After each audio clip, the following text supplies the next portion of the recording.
ఒకరోజు ఒక సాధువు నదిలో స్నానం చేస్తూ ఉన్నాడు. ఆయనకి ఆ నీటిలో తేలుతూ వస్తున్న ఒక తేలు కనిపించింది. తేలు ప్రాణాలు కాపాడటం కోసం ఆయన దాన్ని తీసుకుని ఒడ్డున పెట్టాలని భావించాడు. ఎప్పుడైతే ఆయన ఇలా చేత్తో పట్టుకుని పైకి లేపాడో ఆ తేలు కుట్టింది ఆయన్ని. ఆ సాధువు మళ్లీ ప్రయత్నం చేశాడు. తేలునిలా చేత్తో పట్టుకున్నాడు, మళ్లీ కుట్టిందది. ఆయన మళ్లీ ప్రయత్నం చేస్తున్నప్పుడు శిష్యుడు తనని అడిగాడు, ఎందుకింత కష్టపడుతున్నారు గురుదేవా అని? ఏంటిదంతా? మీరు ఎవరి ప్రాణాలను కాపాడాలని ప్రయత్నిస్తున్నారో అదే మిమ్మల్ని కుడుతోంది. అప్పుడు గురుదేవులు సమాధానం ఇచ్చారు, అంత చిన్న తేలైనా సరే అది తన కర్మను ఆచరిస్తుంది. తన ప్రవృత్తిని, తన ప్రవర్తనని వదులుకోవడం లేదు. మరి నేనెలా వదులుకుంటాను చెప్పు? దీని అర్థం చాలా సులభం.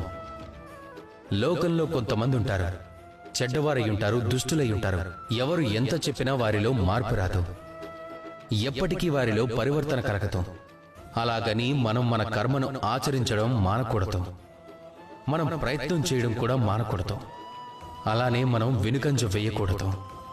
ఇందుకు ప్రపంచ చరిత్రే సాక్ష్యం. ఈ ప్రయత్నం అనేది ప్రపంచం గమనాన్నే మార్చివేయగలదు. అందుకే నాతో కలిసి ప్రేమగా పలకండి, రాధాకృష్ణ.